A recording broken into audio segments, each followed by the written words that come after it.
buenos días. Estas son las claves de la mañana. Anuncian aumento salarial y más vacaciones a docentes. El PRI exige sueldos y pensiones dignas para el magisterio. Tadei responde a críticas sobre elección judicial. El INE rechaza a 20,000 morenistas como observadores. Vandalizan oficinas del INE y el PRI en Jalapa, Veracruz. Armenta denuncia corrupción en concesiones carreteras. La DEA revela alianza entre los Mayos y el Cártel del Noreste. Pide Noemí Luna justicia para madres de desaparecidos. Diputados piden diálogo a Estados Unidos por impuestos a remesas. Llega a México el nuevo embajador de Estados Unidos. La CFE defiende concesiones directas en telecomunicaciones. El INAH demandará a productora de MrBeast y además mucho más. Hoy es viernes 16 de mayo de 2025 y aquí comenzamos.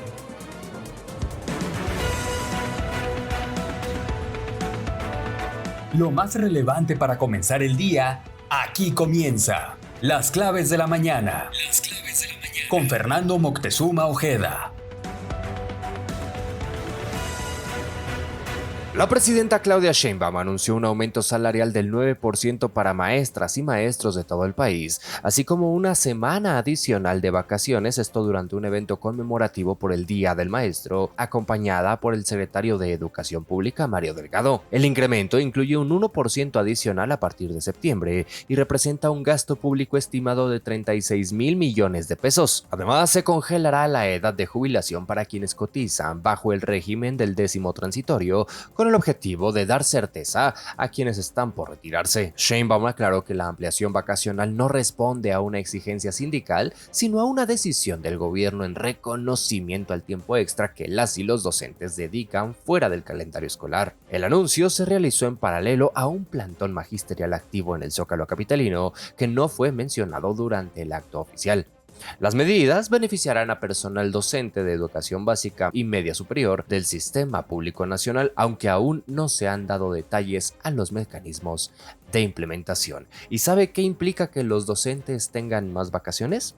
Bueno, que las y los niños tengan más vacaciones. Y por su parte, el grupo parlamentario del PRI en la Cámara de Diputados exigió la declaratoria inmediata de constitucionalidad sobre la reforma que establece un salario mínimo profesional para maestras y maestros del país superior a los 17,000 pesos mensuales y cuya entrada en vigor sigue pendiente por falta de pronunciamiento del Senado, pese al aval de la mayoría de los congresos estatales. Además, pidió incluir a las y los docentes de jornada incompleta en los beneficios salariales mediante una modificación al artículo 123 constitucional y urgió a una reforma integral del sistema de pensiones para garantizar jubilaciones dignas. La bancada priista también demandó la atención inmediata a la crisis en el ISSSTE, señalando deficiencias graves en servicios médicos y afectaciones directas al magisterio, así como una mayor inversión en infraestructura, mantenimiento y equipamiento escolar. En el marco del Día del Maestro, las y los legisladores acusaron al partido en el gobierno de utilizar estos temas con fines electorales, advirtiendo que mientras no se atiendan de fondo, continuarán las protestas magisteriales en todo el país. Ahora vamos a dar un vistazo al mundo.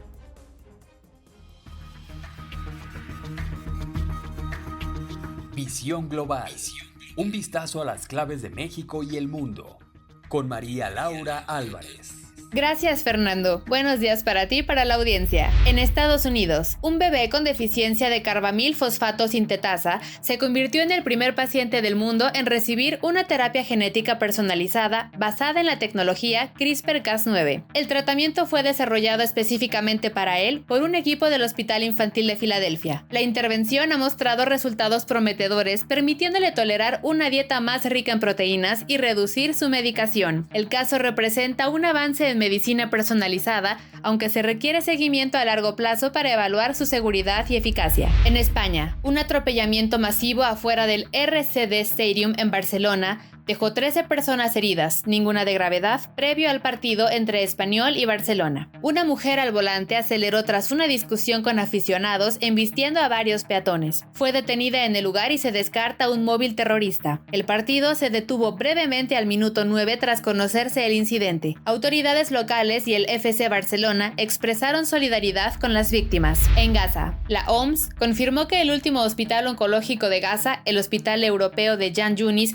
quedó fuera fuera de servicio tras un bombardeo israelí, interrumpiendo servicios vitales como cardiología, neurocirugía y tratamiento del cáncer. Médicos Sin Fronteras advirtió que el sistema de salud en Gaza está colapsando. En paralelo, el presidente palestino Mahmoud Abbas pidió a la ONU poner fin a la injusticia histórica de la Nakba en medio del conflicto que continúa tras el ataque de Hamas a Israel en octubre de 2023. En Coahuila, un incendio en una recicladora de Saltillo, Coahuila, generó una densa columna de humo visible en gran parte de la ciudad y obligó el desalojo preventivo de 300 personas. Para controlar el fuego, participaron 35 bomberos de diversas corporaciones, además de personal de la CFE, autoridades municipales, estatales, el ejército y empresas ferroviarias. Se cerró el bulevar Vito Alessio Robles y se movilizaron 24 ferrotanques por seguridad. En Tabasco, el Congreso del Estado despenalizó el aborto hasta la semana 12 de gestación con 33 votos a favor, cumpliendo una orden judicial derivada de un amparo promovido por GIRE y en concordancia con criterios de la Suprema Corte. Se derogaron artículos del Código Penal Estatal que sancionaban la interrupción voluntaria del embarazo. La reforma responde a un tercer requerimiento de la Suprema Corte de Justicia de la Nación y entrará en vigor tras su publicación oficial. Con esto, se convierte en la entidad número 23 en respetar los derechos reproductivos de las mujeres. Hasta aquí la visión global del viernes, Fernando. Excelente día. Bueno, pues por lo menos una buena noticia en Tabasco. Gran ejemplo para las otras 9 entidades que aún faltan por acatar esta sentencia de la Suprema Corte. Muchísimas gracias, Laura. Muy buenos días. Y en otros temas le platico que la consejera presidenta del INE, Guadalupe Tadei Zavala, calificó como irresponsables y de carácter político las declaraciones de exconsejeros electorales que advirtieron sobre un posible fraude en la elección judicial del próximo 1 de junio. En conferencia de prensa, Tadei respondió a los señalamientos realizados en un foro por María Marván, Jorge Alcocer y Marco Baños, quienes acusaron al instituto de permitir que Morena busque controlar al Poder Judicial. La presidenta del INE lamentó que las críticas provengan de exfuncionarios, escuche usted, que no han tenido que organizar una elección de juzgadores, proceso inédito que se realizará por primera vez, pues sí, ¿verdad? Inédito por primera vez, bueno, esto bajo condiciones presupuestales y técnicas complejas. Subrayó que el instituto mantiene su compromiso con la legalidad y afirmó que el INE estará de pie como parte esencial del Estado mexicano. Las declaraciones surgen en un momento clave del proceso electoral ante las crecientes preocupaciones por su transparencia y legalidad. Y también el Instituto Nacional Electoral rechazó más de 20,000 solicitudes de militantes de Morena que buscaban participar como observadores en la elección judicial del próximo 1 de junio, al estar prohibido por la legislación electoral. Esta cifra representa el 55% de las 38,000 peticiones descartadas por incumplir los requisitos. La consejera presidenta, Guadalupe Tadei Zavala, informó que también se rechazaron registros de personas afiliadas al PRI, al PAN, Partido Verde, PT, Movimiento Ciudadano y partidos locales. En total, el organismo ha recibido más de 317,000 solicitudes, de las cuales 104,000 ya fueron aprobadas. Tadei señaló que se realiza un cruce con bases de datos de militancia y servidores públicos para garantizar la imparcialidad. El INE reiteró que solo podrán participar como observadores y observadoras quienes no tengan vínculos partidistas ni funciones públicas, a fin de asegurar la legalidad del proceso. Y ahora vamos al radar empresarial. Radar empresarial.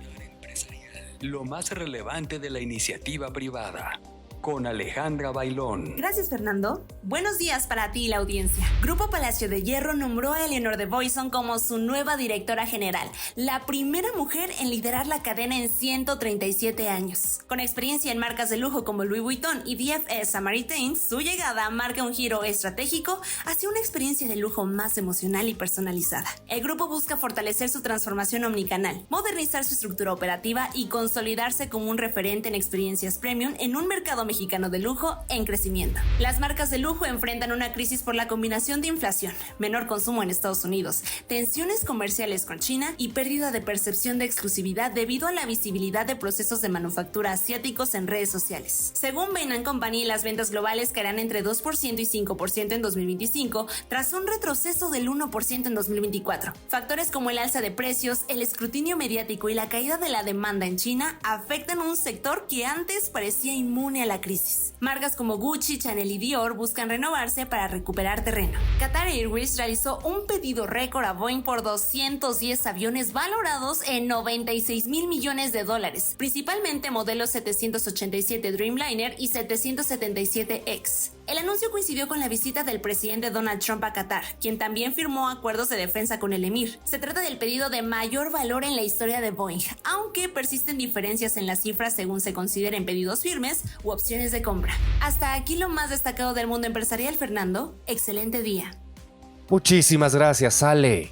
Muy buenos días. Por otra parte, le platico que personas encapuchadas vandalizaron este jueves las oficinas del Instituto Nacional Electoral y del Revolucionario Institucional allá en Jalapa, Veracruz, esto durante una protesta contra el homenaje póstumo al exgobernador Fidel Herrera. También se reportaron daños a negocios y edificios en la zona. El PRI en la Cámara de Diputados condenó los hechos y exigió la intervención inmediata de autoridades federales y estatales. La bancada señaló que Veracruz enfrenta un clima de violencia e intimidación y acusó a los gobiernos estatal y federal de no tener una estrategia efectiva de seguridad electoral. La diputada Lorena Piñón criticó la ausencia de fuerzas federales pese al anunciado despliegue en la entidad. Hasta el momento, ni la Fiscalía de Veracruz ni la Secretaría de Seguridad Federal han emitido una postura oficial. El ataque se suma a otros episodios de violencia registrados durante el actual proceso electoral. Y en otros temas le platico que tras el accidente en la autopista Coacnopalan, Oaxaca, que dejó 21 personas fallecidas, el gobernador de Puebla, Alejandro Armenta, denunció que las concesiones carreteras en administraciones anteriores se firmaron sin garantizar la seguridad vial y en beneficio de empresarios ligados a la corrupción. Durante un acto por el Día del Maestro allá en Puebla, Armenta calificó los contratos como leoninos y criticó que permiten a las concesionarias decidir unilateralmente sobre ampliaciones pese al aumento del tráfico. Aseguró que su gobierno no está en contra del empresariado, sino de prácticas que ponen en riesgo la vida de la ciudadanía. Las investigaciones sobre el siniestro continúan sin que hasta ahora se hayan anunciado acciones legales o revisión formal de los contratos vigentes. Y en tanto, vamos a un dato. Gracias, Fernando. Buenos días para ti y la audiencia. Un 16 de mayo pero de 1920, la Iglesia Católica canonizó a Juana de Arco, conocida como la Doncella de Orleans, en una ceremonia encabezada por el Papa Benedicto XV en la Basílica de San Pedro. La proclamación como santa llegó casi 5 siglos después de que fuera ejecutada por herejía en 1431, tras un juicio impulsado por autoridades eclesiásticas aliadas con los ingleses durante la Guerra de los 100 años. La figura de Juana, nacida en el noreste de Francia, fue clave en la liberación de Orleans y la coronación de Carlos VII. Su proceso de rehabilitación comenzó en 1456 y se intensificó en el siglo XIX, en un contexto de nacionalismo francés. La canonización fue vista como un acto de reconciliación entre la Iglesia y Francia tras la Primera Guerra Mundial, y consolidó su legado como símbolo de fe, patriotismo y resistencia. Su causa también destaca por el tiempo transcurrido desde su muerte hasta su santificación, casi 500 años. Hasta aquí el dato del día, Fernando. Excelente viernes. Bueno, pues sí, sin lugar a dudas, la canonización de Juana de Arco en 1920 no solo cerró un capítulo en la reivindicación histórica, sino que además evidenció los vínculos entre la política, religión e identidad nacional. Resulta significativo que la rehabilitación de su figura se consolidara en un momento en que Europa intentaba redefinir sus referentes morales y nacionales. Su canonización tardía plantea preguntas sobre la relación entre el poder, género y memoria histórica. Hoy, Juana de Arco representa múltiples causas como la resistencia, la fe, el liderazgo femenino y la reivindicación histórica. Su figura sigue siendo un terreno en disputa simbólica, por supuesto, donde convergen tanto la espiritualidad como un debate sobre el papel de las mujeres en la historia y en las estructuras de poder. ¿O usted qué opina? Y más allá de nuestras fronteras, le platico que la DEA, la Administración de Control de Drogas de allá de Estados Unidos, por supuesto, pues reveló que el grupo criminal de los Mayos, brazo operativo del cártel de Sinaloa, mantiene una alianza con el cártel del noreste para traficar drogas hacia Estados Unidos. De acuerdo con el más reciente informe de la agencia antidrogas, los Mayos suministran fentanilo, metanfetamina y cocaína que son transportados por rutas controladas por el cártel de Sinaloa y distribuidas en Texas. El Cártel del Noreste surgió de los Zetas, ¿se acuerda usted? Bueno, y también está involucrado en la violencia extrema y el tráfico de personas, prácticas que incluyen, por supuesto, secuestro, extorsión y trabajos forzados. Las autoridades estadounidenses investigan el impacto de esta colaboración criminal en la crisis de sobredosis por opioides, especialmente por el aumento en la circulación del fentanilo. Y ahora vamos a los mercados. Las claves de los mercados. Con Arely Méndez. Gracias, Fernando. Buenos días para ti y la audiencia. El dólar en ventanilla se cotiza hasta en 19.98 pesos a la venta y 18.90 a la compra, mientras que el euro se ubica en los 21.84 a la venta y 21.83 a la compra. La gasolina magna se vende hasta en 23.62 pesos por litro, la premium en 25.54 y el diésel en un máximo de 25.90 pesos por litro, según el precio promedio nacional. Mientras tanto, la mezcla mexicana de exportación se ubicó en los $57.71 por barril. Por su parte, el índice de precios y cotizaciones de la Bolsa Mexicana de Valores finalizó la jornada en 57.959.72 puntos, un alza del 0.65%. La acción ganadora fue Axtel con una ganancia del 6%, mientras que la perdedora fue Tenaris con un desplome del 12.67%. Hasta aquí la información financiera, Fernando. Excelente viernes, Arely. Muchísimas gracias. Muy buenos días. Por su parte, la diputada federal Noemí Luna Ayala, la vicecoordinadora del Partido Acción Nacional allá en la Cámara de Diputados, exhortó a la presidenta Claudia Sheinbaum a implementar acciones concretas en favor de las madres buscadoras de las más de 128,000 personas desaparecidas en México. En el marco del mes de la celebración del Día de las Madres, la legisladora denunció la falta de políticas públicas efectivas y subrayó que ser madre en el país implica enfrentar carencias en salud, educación, seguridad y empleo. Señaló que muchas mujeres buscan a sus hijas e hijos desaparecidos con recursos propios y sin protección del Estado. Luna Ayala recordó que el trabajo no remunerado de cuidados representa al menos el 26.3% del Producto Interno Bruto del país y que 3 de cada 10 madres son jefas del hogar. También alertó sobre la violencia estructural que enfrentan, incluyendo feminicidios, y pidió romper las barreras que impiden el crecimiento laboral de las mujeres. Y también en San Lázaro, la Cámara de Diputados envió una carta al Congreso de Estados Unidos para solicitar una reunión formal ante la posible aprobación de un impuesto del 50% a las remesas enviadas por migrantes. El documento, firmado por Sergio Gutiérrez Luna, el presidente de la mesa directiva, y Ricardo Monreal en su calidad de coordinador parlamentario del grupo de Morena o de la bancada de Morena, advierte que la iniciativa afectaría directamente a millones de familias y vulneraría la cooperación bilateral. Además, propone incluir temas como el tráfico de armas y la situación migratoria en la agenda del encuentro que buscaría realizarse próximamente en Washington, D.C. Y hablando de Estados Unidos, le cuento que Ronald Johnson, el nuevo embajador de aquel país en nuestro país, llegó este jueves a México para iniciar su misión diplomática. La presidenta Claudia Sheinbaum lo recibirá este próximo lunes en Palacio Nacional para la entrega oficial de cartas credenciales. Johnson, coronel retirado y exoficial de la CIA, fue ratificado en abril pasado por el Senado estadounidense. Su llegada marca el restablecimiento de la representación diplomática permanente tras la salida de Ken Salazar en un momento clave para la agenda bilateral en seguridad, migración y comercio. Y en el Senado de la República, Héctor Alonso Romero, subdirector de Estrategia Comercial de la Comisión Federal de Electricidad, la CFE, respaldó que el Estado reciba concesiones directas en telecomunicaciones para ampliar el acceso a telefonía e Internet.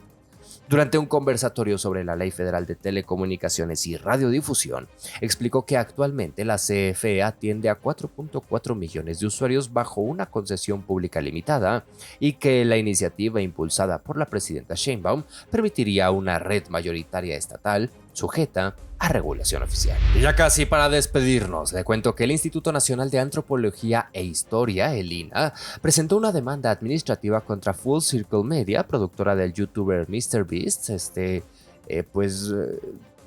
creador de contenido, youtuber norteamericano, estadounidense, bastante popular entre las y los más jóvenes, especialmente entre adolescentes. Bueno, por un presunto uso indebido en sitios arqueológicos en un video publicado el pasado 10 de mayo. Aunque la visita se realizó con permisos legales, el instituto acusa la difusión de información falsa y el uso comercial no autorizado de imágenes de zonas como Calakmul y Chichén Itzá. El instituto exige el resarcimiento de los daños y una retractación pública y reitera la importancia de respetar las autorizaciones para proyectos relacionados con el patrimonio cultural. Esto también me recuerda, y no sé si usted lo recuerde, sobre una campaña publicitaria hecha con inteligencia artificial, donde se desplegaba un banderín de alguna marca, y no por no mencionarla, sino que no recuerdo qué marca era. Bueno, que también el INAH pues brincó, vamos a decir, ya lo encontré, fue de la serie de Juego de Tronos, pues, que utilizó imágenes del castillo de Chapultepec y con inteligencia artificial le colgaron unos banderines de esta serie de la Casa del Dragón. Así es que, bueno, pues parece que por lo menos alguna dependencia de este gobierno mexicano está haciendo su chamba. Y antes de despedirnos, hay más noticias. Más noticias con Carmen Delgadillo. Gracias, Fernando. Buenos días para ti, la audiencia. La UNAM implementará un nuevo programa alimentario complementario pese a una reducción presupuestal en términos reales para 2025. El rector Leonardo Lomelí entregó la cuenta anual 2024, destacando transparencia, eficiencia y compromiso con la educación pública. Científicos de la universidad desarrollaron una tortilla de harina con probióticos que puede conservarse hasta un mes sin refrigeración. Creada para comunidades sin acceso a refrigeradores como Chiapas, busca mejorar la nutrición sin usar conservadores artificiales. Del 18 de mayo al 22 de junio se realizará la exposición gratuita Orquídeas y sus polinizadores en el Parque Yecahuizotl de Iztapalapa. Habrá ejemplares vivos, talleres y charlas sobre conservación. México alberga más de 1,260 especies, 40% endémicas. TikTok lanzó en México TikTok Academy, una plataforma gratuita con cursos, webinars y certificación para optimizar campañas publicitarias. Ofrece formación flexible en formatos cortos y acceso a expertos. También permite certificar habilidades en ADS Manager por $200. Temu cumple 2 años en México con fuerte crecimiento. Usuarios reportan ahorros del 25%, valoran precios bajos y envíos gratis. El 77% planea mantener o aumentar su gasto en 2025. La app impulsa negocios locales y se consolida como opción frecuente de compra en línea. La ONG Milieu Defensive planea demandar nuevamente a Shell para frenar 700 nuevos proyectos de petróleo y gas, alegando incumplimiento climático. Shell respondió que la transición energética requiere colaboración y no demandas, reafirmando su apuesta por hidrocarburos y renovables. Las Islas Vírgenes demandaron a Coca-Cola y Pepsi por prácticas engañosas sobre reciclaje. Acusan greenwashing y uso de envases no sostenibles que agravan la crisis de residuos plásticos, afectan la salud pública y dañan el turismo, base del 60% del PIB local. Un estudio confirmó que todos los seres vivos emiten un débil brillo producto del metabolismo celular. Este resplandor, imperceptible al ojo humano, cesa al morir. La investigación podría aplicarse al monitoreo no invasivo de tejidos y ecosistemas. Un estudio revela que tareas injustificadas y falta de reconocimiento agravan el estrés laboral. La amargura afecta el desempeño y la vida personal. Para mitigarla se recomienda evitar tareas ilegítimas, fomentar el reconocimiento y promover una cultura de gratitud. Fernando, la información. Muchísimas gracias, Carmen. Muy buenos días. Y con esto llegamos al final de este espacio. Antes de despedirme, quiero pedirle que considere seguirme en esta plataforma, comentar sus opiniones y si la información le resultó útil, comparta este episodio con quien usted crea que también le puede ser de utilidad. Yo le agradezco muchísimo que me permita acompañarle, el favor de su confianza, y le recuerdo que los detalles de toda esta y mucha más información la encuentra disponible en fermoctezuma.news y en todas las redes sociales como @fermoctezumao. Que pase un excelente viernes, un gran fin de semana, cuídese mucho. Si así ha de ser, le espero aquí el lunes y usted ya lo sabe, pásela bien.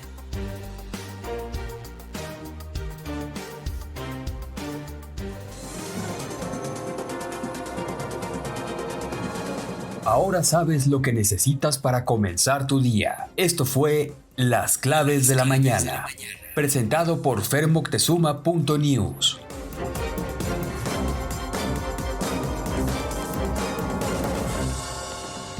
Si te gustó este episodio, considera suscribirte en la plataforma donde me estés escuchando, compártelo en tus redes sociales y mencióname como @fermoctezuma.